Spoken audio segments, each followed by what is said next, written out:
Já estamos de volta com o programa Saúde para você. Hoje a doutora Alessandra conversando com a gente sobre tireoide e hipotireoidismo. Agora, Alessandra, qual que é a relação, né, do hipotireoidismo com a grávida? Então, esse é um questionamento que deve ser levado em consideração, Marinalva. Por quê? Os hormônios tireoidianos, eles não são rotina na conduta do pré-natal, e eu acho que deveriam ser, porque estando, por exemplo, tendo a gestante, né, alguma alteração prévia, ou, por exemplo, não uma alteração vigente do hormônio, mas uma autoimunidade, os anticorpos da glândula sendo alterados, isso pode ou dificultar a gravidez, né, a fecundação, ou dificultar, por exemplo, a progressão dessa gestação. E, por exemplo, a alteração tireoidiana é causa de aborto, é causa de não maturação da gestação. Então, por isso é importante a pessoa estando grávida ter dosado um TSH. E se esse TSH for alterado, eu acho que deve procurar um especialista para estar investigando melhor se existe uma autoimunidade por trás, que pode acabar comprometendo essa gestação da mulher, que é causa tanto da infertilidade quanto causa de aborto, de não maturação da gestação. Então, por isso é importante. Então, quer dizer, a mulher também pode ter dificuldade para engravidar se ela tiver problema de hipotireoidismo? Pode. Os anticorpos que a glândula produz são dois, que é o anti-TPO e o TRAB, né? No caso do hipotireoidismo, especificamente falando, existe um anticorpo que é o anti-TPO. Se esse anticorpo for aumentado, mesmo ela tendo os hormônios normais, pode haver uma predisposição a ela tanto, né, assim, provocar alterações na gestação quanto alterações no feto e, de repente, induzir o hipotireoidismo congênito. Então, se esse hormônio estiver alterado, há a indicação da gente entrar com o hormônio tireoidiano para essa mulher.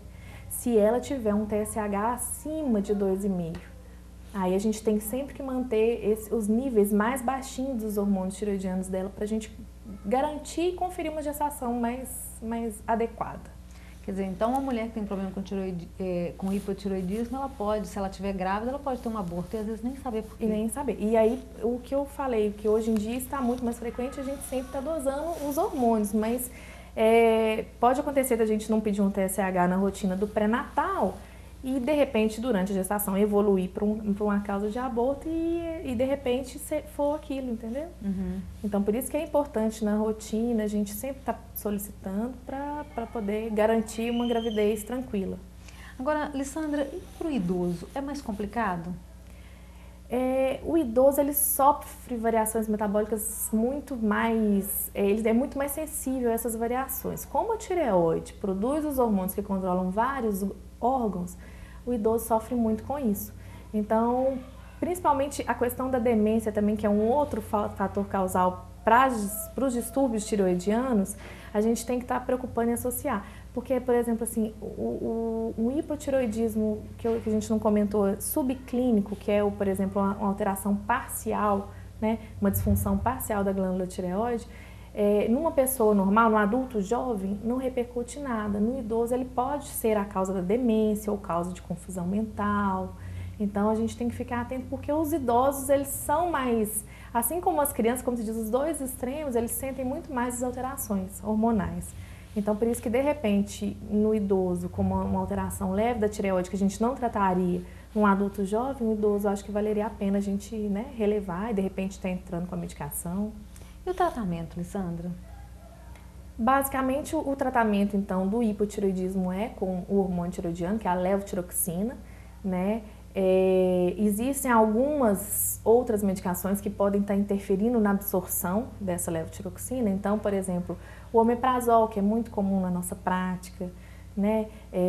O sulfato ferroso para a questão da anemia, ele pode estar interferindo. Então, a gente sempre tem que avaliar se a pessoa que a gente está propondo a tratar, se ela toma alguma outra medicação que possa estar interferindo, e lembrando que a absorção deve ser em jejum, longe das refeições, porque a gente precisa de um meio ácido para estar absorvendo esse hormônio.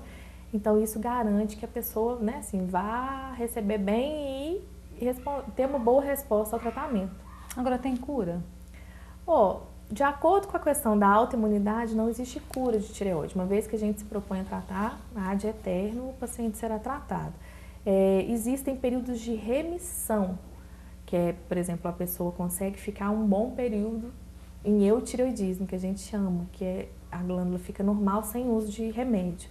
Mas cura não existe, então a gente sempre tem que ficar atento, né? Assim, sempre tem que estar dosando os hormônios, porque a qualquer momento poderia ter uma disfunção com sintomas. Então, por isso que É um é controle, importante, né? é um controle. Agora, Alessandra, e se a pessoa não tratar, quais as consequências disso? Como é um hormônio que atua em vários órgãos, as consequências são inúmeras. Por exemplo, em se tratando de órgão cardíaco, de coração, pode desenvolver alguma arritmia, né? Arritmia cardíaca, age em sistema nervoso central. Então, o quadro demencial, que é bem característico, a pessoa pode desenvolver esse quadro, né, confusional. Altera trato gastrointestinal, então você vai ter uma diminuição da motilidade, você vai ter uma constipação intestinal, pele, questão de pele, de cabelo. Todos os sintomas que a gente já comentou previamente são advindos da atuação desses hormônios. Então, as consequências são essas, né? Eu acho que é ter qualidade de vida, ficando bem em eutireoidismo, a gente evita que isso aconteça. Ok, tá aí. Mais uma dica do programa Saúde para você. Agradeço a participação, doutora, no nosso programa. Espero ter respondido todas as dúvidas, né? Com certeza. Ok, tá então. Até o próximo programa. Saúde para você.